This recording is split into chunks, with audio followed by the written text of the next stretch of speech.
everybody, welcome back to another $10 dinner idea. This one is super budget friendly and maybe just a little bit odd. I married into a family that has a few family recipes, things that I have never heard of, and this is one of those recipes, not two, one of those recipes. So it comes with a sweet family story. I have a few of those that I'm going to be sharing with you, but this one is called Grandpa Special. That is what I know it as. And it's because it's a recipe that my husband's grandfather used to make. And when his dad was growing up, they called it Dad's Special. So I really like knowing that this is kind of a family made up thing.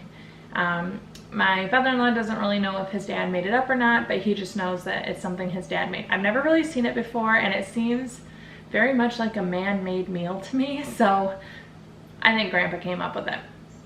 Now this man that I'm referring to is my kid's great-grandfather. So this dinner is odd because it's a mashup of ingredients that you may not think of, but it is so comforting. It's like a breakfasty all-in-one casserole meal, which is very curious to me that my husband loves it because he doesn't like to eat casseroles.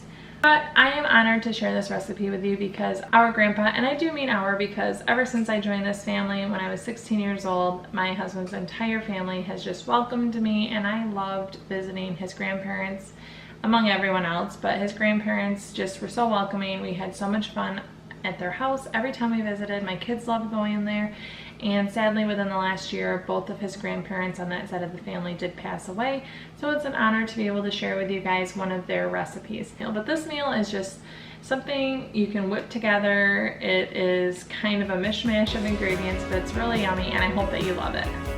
Today's lineup includes 5 pounds of potatoes, a package of Hebrew National hot dogs, a classic white loaf of bread, 6 eggs, and a stick of butter. So the first thing we do is peel all of our potatoes. I do use the entire package because I make enough to feed an army.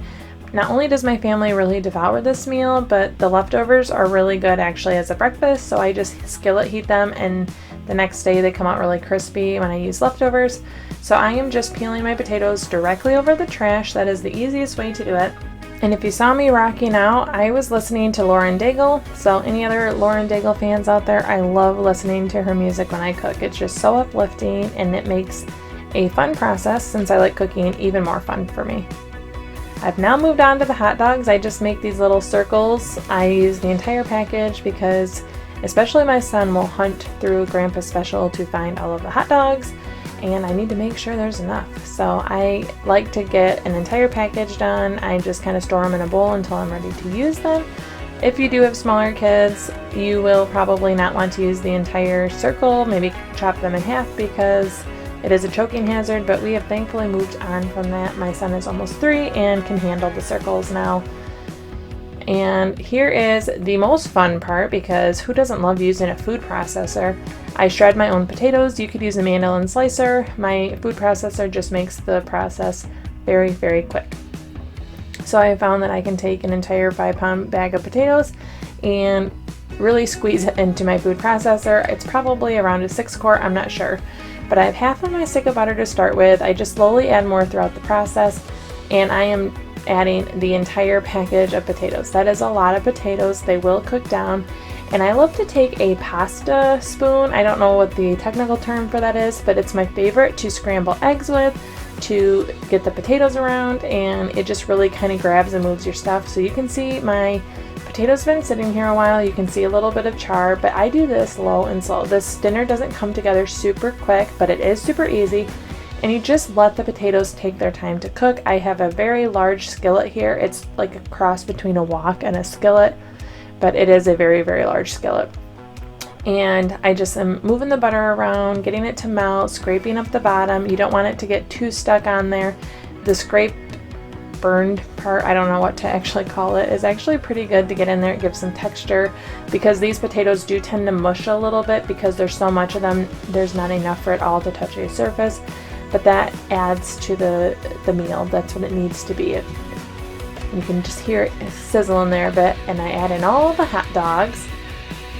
I don't do it when the potatoes are fully cooked, but I give them enough time to where I can just, they're soft and they're not like crunchy and have the real starchiness to them.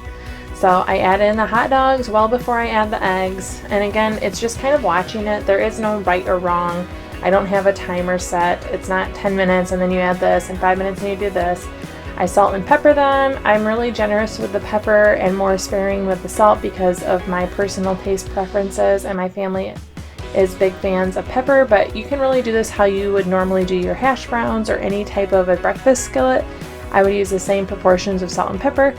And here I am breaking off my eggs. I'm just going to scramble them, mix them a little bit before I add them into the pan. We do cook our egg right into the potato and the hot dogs. It makes it a very like all-in-one casserole skillet type meal. However, you could easily add like a fried egg on top of the potatoes and the hot dog. You could add more eggs if that's what you like. And you can see once I'm about to add the eggs is when I start making my toast. So I have a whole entire plate that we will grab toast off of while we eat this dinner because in my opinion, Grandpa Special is so much better when it's served on top of toast. But here I am. You can see the potatoes and the hot dogs were really well melded together and soft, and so I just add the eggs right on top and you get your stirring hands ready. I'm constantly moving so that nothing gets stuck to the bottom even more than it was, and just trying to mix it. Again, there is no official direction on this, just keep it moving and cook the egg. And it's just like cooking scrambled eggs, you just want to make sure it gets there. You can see I do have a coating on my pan that has come just from the potatoes, the eggs, the butter, but I try to get it released as best as I can. And now it is serving time once the eggs are cooked. Here you can see I have 2 pieces of toast, my Grandpa Special, which I know is not beautiful, and a half of a banana. So this $8.50 not only makes enough that you can have an entire dinner and probably breakfast for a day or two using the leftovers, but it could be cut drastically using a less expensive hot dog.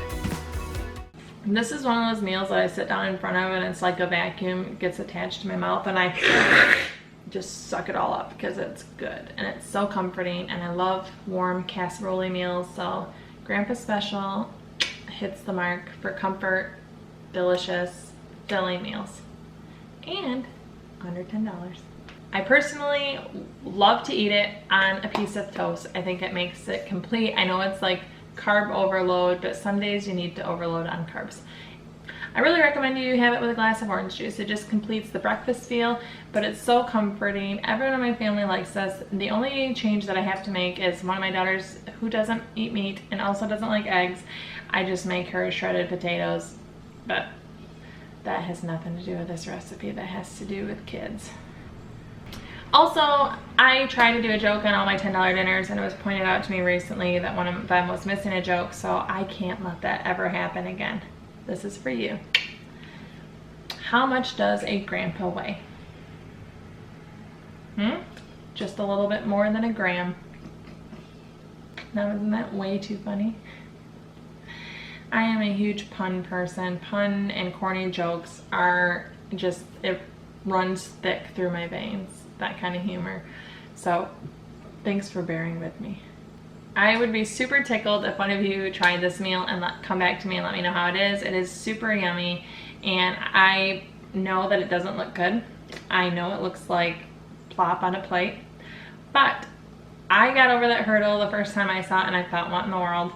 And I tried it. It was super good, and I hope that you do the same thing. It doesn't taste the same if you don't use fresh potatoes. I'm just gonna say that. You can't use the store-bought potatoes because these ones with the butter and the fresh potatoes, it just gets nice and mushy and it all comes together.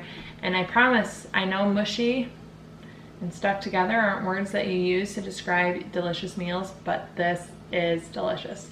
And I love me some Hebrew National hot dogs, so I highly recommend those. But really, any all beef hot dog or high quality hot dog would probably work well, but I personally just love to buy the Hebrew Nationals when I buy hot dogs because they be good.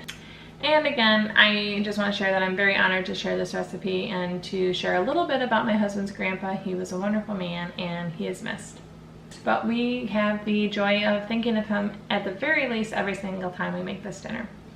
If you like this video, it really means a lot to me as a creator when you give it a thumbs up, comment down below. Both of those things tell YouTube that you like seeing my videos and that they should promote it to other people because other people are gonna like it, duh. If you're not a subscriber, I just wanna let you know that I post grocery hauls, $10 dinners, and some sort of a food recipe or tip or sharing products that I like to use in my kitchen every single Wednesday.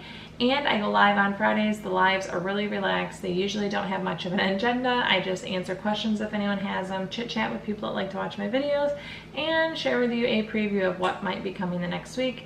I don't always stick to my preview, but I try my best to give you guys a good idea of what's coming in the week ahead. And I would love to take suggestions from you if you ever want to. You can leave them in the comments or join me on my live.